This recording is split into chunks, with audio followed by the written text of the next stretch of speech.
Hello, this is the Loot Cat, and I'm back. 2-week job of the way.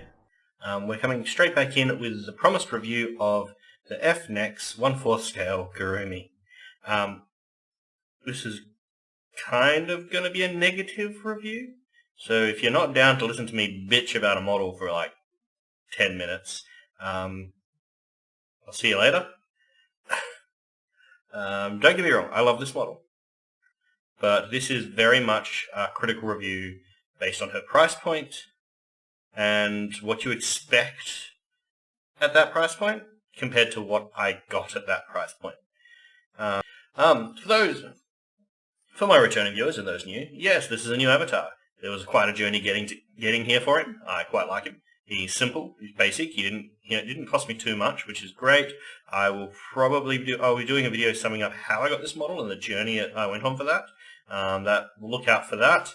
In that video, I will be recommending my artist and my rigger because he was very, very affordable, and the overall quality for what he cost compared to what other people are charging is just fantastic. It's a simple model. It does lip sync, eye sync. It's got some physics in it. Anyway, I'm getting distracted. Alright, the 1/4 scale FNEX Kurumi. So we're going to start with the packaging. So I already did the unboxing of her, but we'll reuse some of that footage. She came in a very nice, clean black box. Very classy. Minimal text. I quite liked it. But I think the first problem, again, a lot of these complaints are coming from the price point. Okay.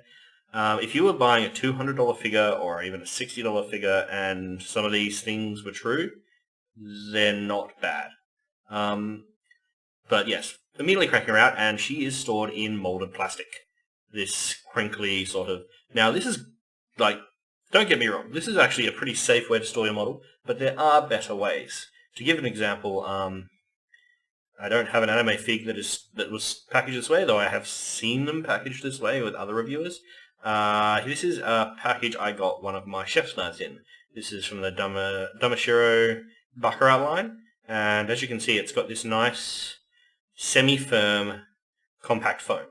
And I have seen this foam used for exclusive collector anime figs. I think I've definitely seen some when Moonshine has reviewed them. It's not a common way to pack figs, but we're talking about a $1,500 figure here. And you're just going to put it in the same molded plastic that you put a $200 figure in? I don't think so. The packaging should have been better, should have been more secure. That's my first gripe. So it's not bad. What they did wasn't wrong, but it could have been better. And that's basically going to be the theme for this whole review. Moving on, let's look at her little plaque and her base. Again, I'm going to say it one more time, and I'm going to not use it as a qualifier for the rest of the review. The qualifier here is this figure cost $1,500 US. For me, that was just over 2,000 Australian dollars. And for that kind of money, these are plastic, tacky. They would have been fine on a $200 model, I guess, but even then, I have some $200 models with much more substantial bases. This is just thin plastic. For $2,000, 2,000 Australian dollars, I was expecting polished Japanese hardwood. If this is being sold as a Japanese doll, which it is, they put a line through it in the description, but it still says Japanese doll, line through or no line through. So this should have been a wooden base. This should have been nice, polished, dark Japanese hardwood. But it's not, it's cheap plastic. And not very thick plastic either. I have much cheaper models with much sturdier bases than this. Okay, so we're going to move on from that. Moving along, her dress. Her dress is actually the high point of the model. I can see where a lot of the value in this model comes from when it comes to her kimono. It has properly embroidered sync for her, I think it's called an obi or oboshi, the belt. I think I've got that right, obi. Yeah, that is the same fabric and embroidery style as some of the sword bags, some of my more expensive collector's katanas that come in. Very nice thing. The rest of it seems to be made out of some sort of polycotton blend. It's not pure linen. It's nice quality. Feels nice to the touch. They've heavily starched it. They haven't put posing wires in it. I can feel that. I've done some tailoring myself, so I've done some work with fabric and cloth in the past, and it feels like they've just chemically starched this to make it more rigid, which isn't a problem because it still feels nice to the touch, but it limits. Well, I don't know. Actually, I don't think it's a bad thing. I'm divided on this. I think if they had have used posing wire in the cloth, you could have given her more dynamic poses. You know, had the cuff flares flaring out and looking like she's moving or dancing. But because they've just rigid starched it, she has very much a static pose. Again, another one of, it's good, I like it, could be better. Onto her skin and painting and hair and all of that. We're going to start with the hair. I do love the fact that they've made her hair go semi-transparent towards the end of the pigtails and towards the end of her bangs. It gives a kind of a flowy, soft feel from a distance when you're looking at it. That's very, very nice and very well done, although it is kind of monocolored. And I'll see if I've got some footage of other models with multi-tone hair that just gives more depth. But honestly, I'm not going to gripe on the hair. The hair is actually quite beautiful and looks really good at a distance. I will gripe a little bit on her headdress. There are spots. Funnily enough, there are bits on this headdress that you can look at directly and then compare them to the flowers specifically to say what is wrong with what's slightly wrong with it is that they've definitely put some effort in using multiple colors and shading when they painted it to give it sort of more depth of color, more appearance.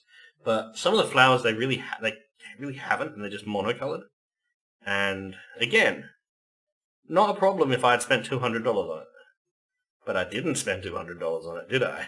So yeah, I think they could have just a little extra, like one more layer of dyeing or inking on the flowers on the headdress, just to give them a more depth of color. Would have gone a million miles to making that just a little bit more satisfying. Now we're going to run into the big problem.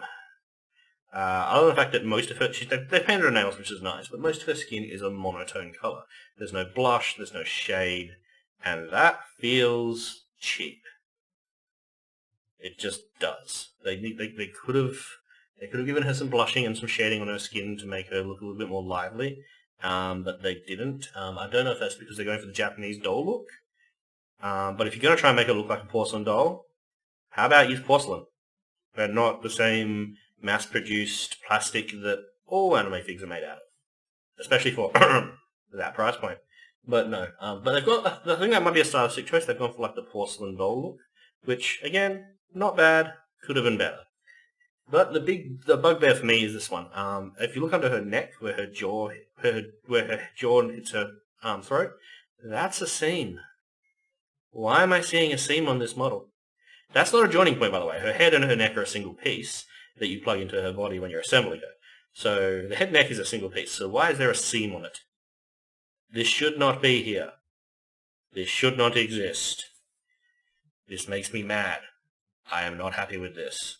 This is an unacceptable flaw on a $2,000 model. Okay? You with me? Cool. Not happy. This should not exist. Anyway, moving on.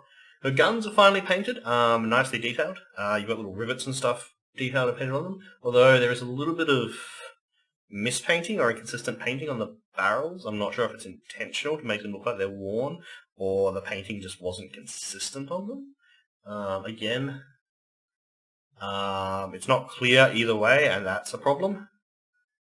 So yeah, so that sums up all the stuff that I found wrong with her. And it's a list. It's a big list. Is it an unacceptable list? For $2,000, I'd say yes. I'm not going to return her. She's sitting on in a spot of pride on my shelf, and she will stay there because she looks glorious and is fantastic. But she's a look don't touch, because as soon as you touch, you can start to feel the tackiness and the cheapness of some of the parts, and that was just disappointing. Do I love this model? Yes. This is a great model. It looks gorgeous. It looks beautiful. It sits on my shelf gloriously, but I can't recommend anyone else buy this. This is a not recommended. And if the rest of the FNEX series, these Japanese doll series, are anything like this, I can't recommend the whole series. I'm not going to spend $2,000 on buying a second one to see if they're all like this, or is this just how my one came. But yeah, it's unfortunate, but I cannot recommend anyone else buy one of these. That's pretty much my summary. That sums up my review. Disappointing, really. Tune in tomorrow, because we'll be doing the Subaru Pop-Up Parade and 1/7 scale giveaway draws. I will be going live for those if I can figure out how to make that work. So that will be my first live stream, which will be my officially my first VTubing live stream with this model, well, with any model. So I should probably be doing that around 6 p.m. Western Australian time, which is the same as Tokyo time, same as Singapore time, so 6 p.m. I will be going live and drawing those live. All my draws will be live in future. So yes, catch me tomorrow at 6 p.m. to find out who won the Shubba Shubbas, and we will call it a day there. I've been the Luke Cat. See you later.